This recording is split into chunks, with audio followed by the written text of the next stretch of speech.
Welcome to the Spiritist Companion podcast.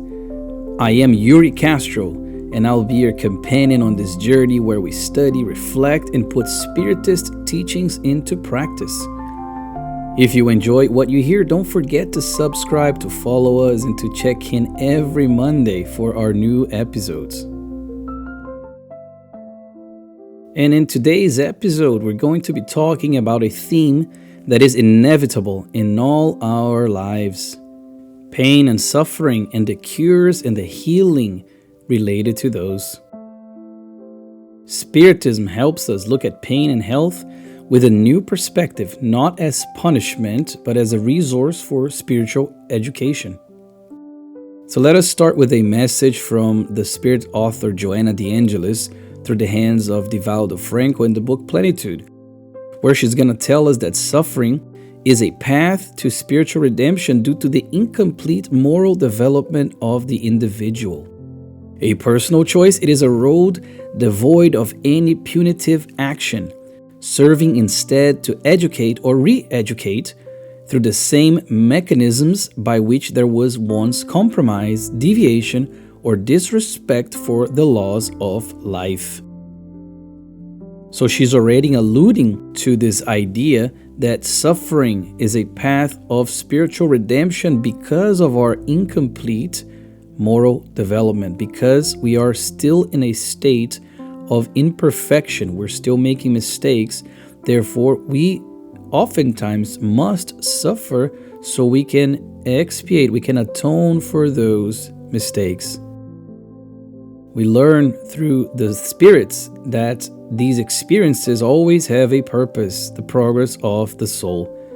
In the book The Gospel According to Spiritism, the author Allan Kardec, who is the codifier of Spiritism, explains that afflictions can be trials or atonements, sometimes called expiations as well. So by trials, and these are words that we often hear in Spiritist lectures and books and things like that, trials are chosen by the soul before reincarnation, and their purpose is to develop virtues like patience, faith, humility, resignation, solidarity, charity, all those virtues. So trials are these challenges that the soul embraces in order to continue to progress and to learn things that the soul hasn't learned yet. And the other one is atonements or expiations, which are the consequences of past mistakes, now serving as opportunities for reparation. So by atonements and by expiations, we understand that the spirit is immortal and goes through different reincarnations. So it inhabits a physical body multiple times throughout its very long life, and will be granted the opportunities for redemption to make amends for the mistakes the spirit has done before. So the suffering or illnesses, they are not a divine punishment, but an educational and necessary tool.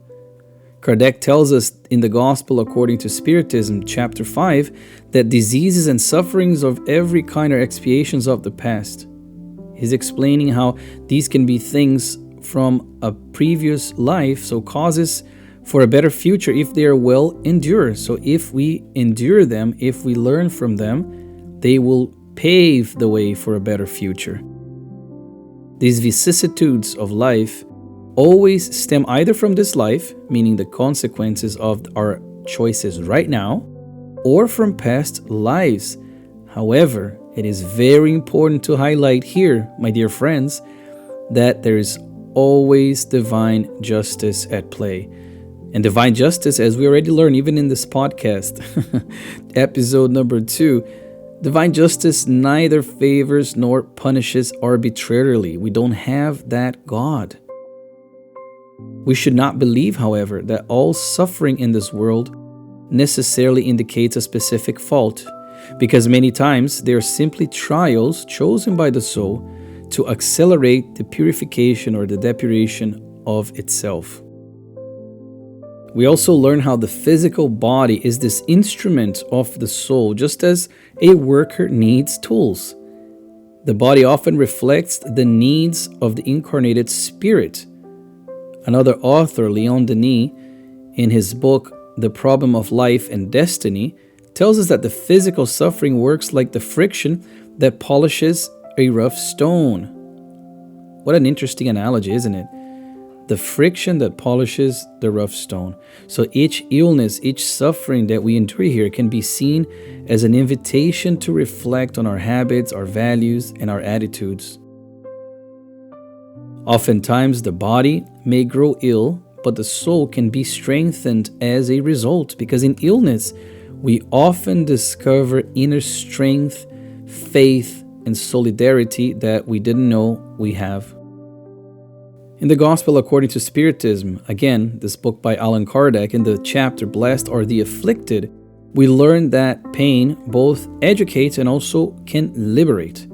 It helps us let go of pride, awakens compassion, and opens our eyes to the fragility of material life. Pain is a great revealer in a way, because it shows us that true happiness is not in possessions but in spiritual growth. It's not of this world.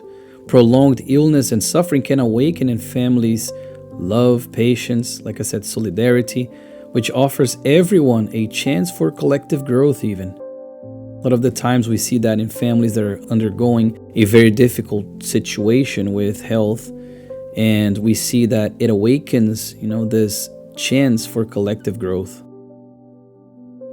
We can also reflect on our Master Jesus, our dear friend and older brother who performed many healings, but never magically or arbitrarily. Jesus always linked healing to faith and inner transformation. Before healing, he would even ask, "Do you believe that I'm able to do this?" Or, "Do you believe I can heal you?" Or, "What do you want me to do?" This shows us that the true healing depends on the openness of the soul and the sincere desire to change. In many passages, Jesus even said, "Your faith has healed you." He taught that complete health is not just the disappearance of symptoms, but the renewal of our moral and spiritual life. He emphasized the wanting or the willingness to be healed from the affliction, meaning what is the person doing as far as actions and changing their attitudes to get to the healing part, and also the faith related to that. The faith that truly trusts the healing process, the faith that truly transforms the individual. Together, this wanting and this, let's call it believing, are the pillars of healing. In Spiritism, it's also important to note here, does not deny or replace medicine. It doesn't try to do that. On the contrary, Allan Kardec, the codifier, always taught that science and faith must walk together. So we should therefore take good care of our bodies. We should therefore seek all medical resources that are available to us while also cultivating the healing for the spirit. So prayer, faith, and inner renewal. True healing, therefore, comes from this union of the material and the spiritual care, both going hand in hand, are extremely important. In the book Thought and Life, the spirit author Emmanuel, who wrote through Chico Xavier, he's going to tell us that we too often pray just for physical healing, but illness can be an invitation to inner renewal. So suffering can be that invitation.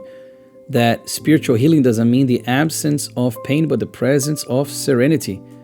Or when we accept illness with an active resignation, not rebellion, but faith, we transform pain into a stepping stone for our evolution.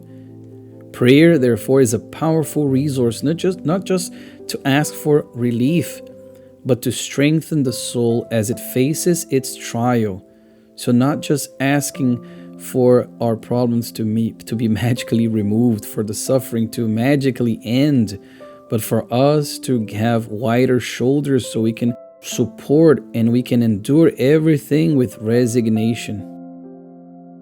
Emmanuel, the author, also highlights the harmony of the soul. So that means that caring for the body is not enough. We must also align our thoughts, our feelings, and our actions with God's law. So peace of mind, gratitude, forgiveness, that we also have had episodes in this podcast before, and faith are true remedies for the soul. How often, my dear friends, do resentment and selfishness, they make the body sick, while love and compassion bring lightness to the spirit? How often do we get sick by these processes of the sick thought or the sick feelings, and then our body pays the price? We see the reflect of that in our bodies. Thankfully, Spiritism has brought much consolation and hope. It assures us that no suffering is useless, that everything has an educational purpose. Even when the physical healing does not arrive, there is always inner healing taking place. The soul becomes more patient, more understanding, draws near to God. When we pray for someone who is ill, we should ask not only for the healing of the body, but for the strengthening of the soul, for trust and for peace. So let us apply the gospel of the Master let's use it as a divine pharmacy, which is precious and free, whose remedies carry no risk of side effects and are always within everyone's reach. Anybody can afford it. So how can we apply these teachings? How can we apply what we're learning here in our daily lives? Well, number one, practicing patience and resignation in the face of suffering. So whenever we are suffering, whenever we are ill, whenever we are in pain, we have to try and practice patience and resignation, which are closely related to faith as well. Having the faith that God is just and loving and fair, and nothing happens without a reason. Number two, practicing understanding. So trying to get more knowledge, trying to understand what's going on, understanding about trials and expiations, understanding about past lives, understanding about the immortality of the soul. So acquiring these concepts and these ideas that can bring consolation. Number three, by praying. Yes, we can pray and we should pray. We should make use of the gospel. We should make use of everything we have at our disposal, because everybody has access to praying, connecting ourselves with God, asking for resignation, for patience, not for the problems to magically go away. And last but not least, caring for the body. Yes, taking very good care of our instrument. This instrument made of flesh and bones and blood that carries us, that houses the spirit, the immortal spirit, so we can progress as we should progress. So we should make use of the medications, we should make use of what medicine has to offer, because Earth does progress materially as well. So technology evolves, medicine evolves, and we must make use of that, because if we don't, we're going to be neglecting the instrument, this precious instrument that was conceded to us temporarily by our loving Father. So, my dear friends, suffering, when seized through the lens of Spiritism, is not punishment but a medicine for the soul, often bitter, yes, but deeply effective. Definitive healing does not occur in the body, but in the immortal spirit throughout many incarnations. So may we face the challenges of health, the challenges that suffering brings, as opportunities for learning, always trusting in God's wisdom and love.